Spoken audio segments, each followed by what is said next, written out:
All right, guys, good morning. So on Tuesday, you should have finished slides 1 and 2. So again, that's the title slide and your setting slide.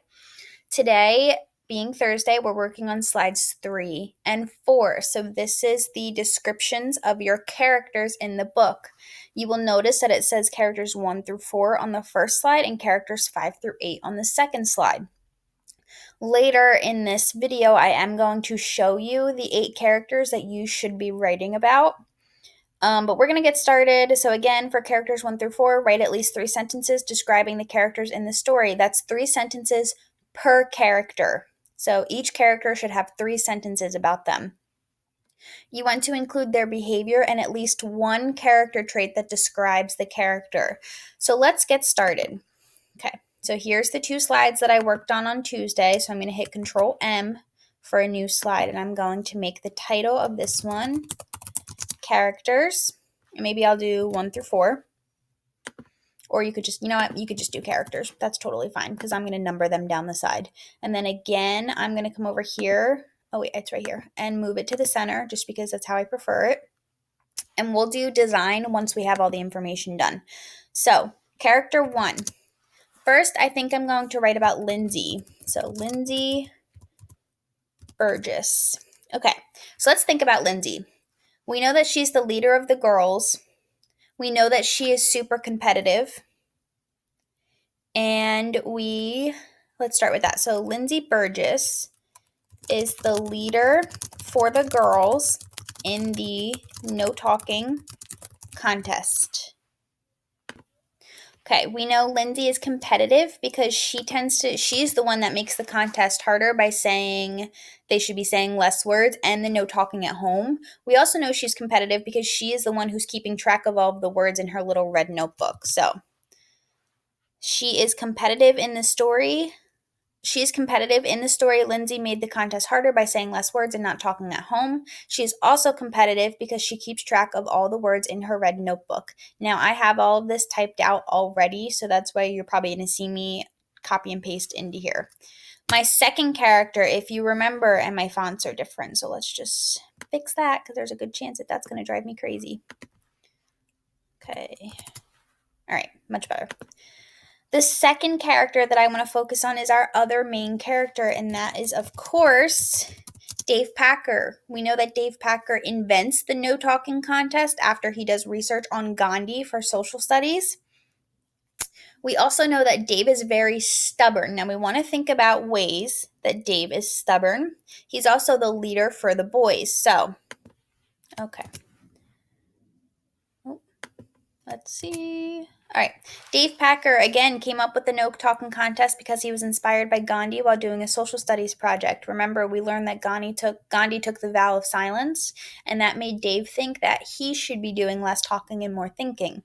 Dave is the leader of the boys in the contest. He is stubborn because he refuses to give up on the contest and even agrees when Lindsay ups the stakes by saying the loser would have a huge L on their forehead on the last day. So if you remember, that was part of their deal. Whoever said more words, the team leader, so either Dave or Lindsay, so let's hypothetically say Dave lost, Lindsay got to take that big marker and draw a big L on his forehead. All right, my third character that I'm going to do is Mrs. Hyatt. If you remember, Mrs. Hyatt is the principal of the school. Now, I would use the word stern to describe her for her character trait because she uses a bullhorn to talk to the 5th graders when they're being too loud. If you remember, that's what she stands in the middle of the cafeteria with her bullhorn every day. And 2, she also demands for the contest to end when they are doing the no talking contest. So let's see. Okay, Mrs. Hyatt is the principal at Laketon Elementary School. She is very stern because she uses a bullhorn to talk to all the 5th grade students when they are being too loud. She is also stern because she demanded the no talking contest to end. And you can see I'm starting to run out of some room here. So what I'm going to do is I'm going to move this box up, and I'm actually going to move this little box up too, so we have more room. So we're going to move it up. I am also going to make it the size of the whole slide.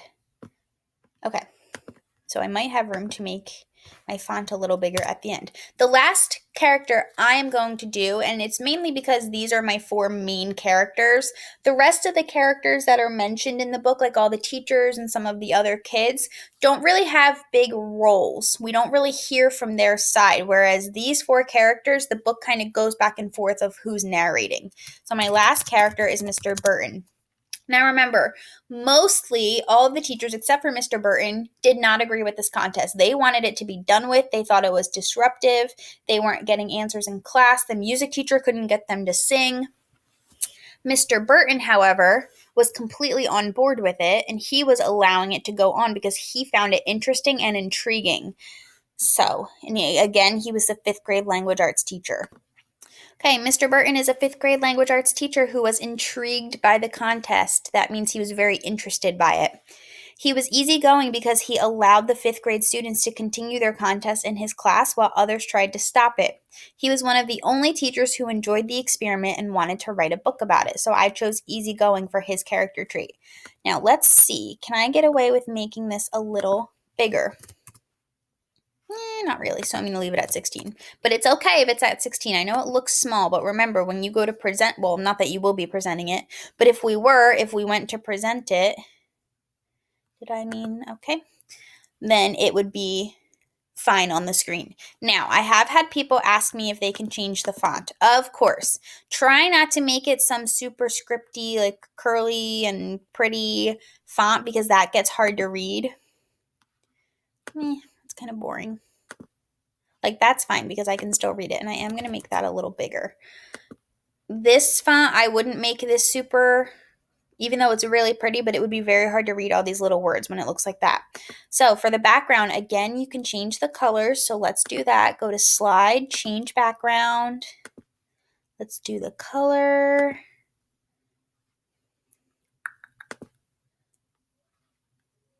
Okay, so I did a gradient effect. So it's going to look like that. This font, I'm actually going to change. And then let's see, will this help at all?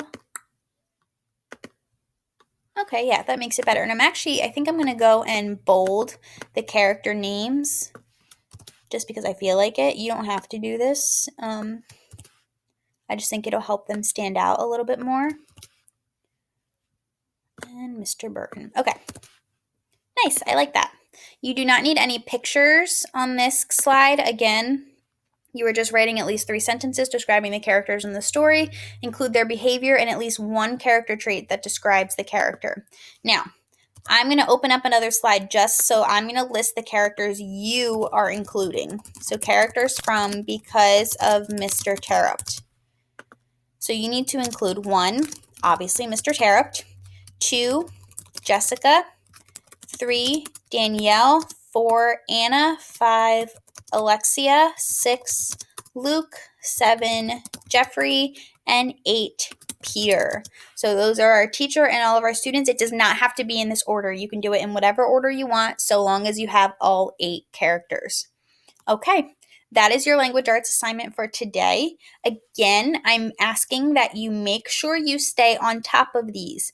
The last thing I want is for it to be the end of next week when we're finishing this project up and you come to me and say, Mrs. Bell, I still have 6 slides to do, because that's going to be a very hard and not fun time for either you or me. So today, by the end of today, you should have 4 slides completed.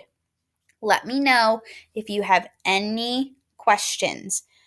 I'll see you guys on Hangouts. My homeroom 10 o'clock, Mr. Cicconi's homeroom 10:30.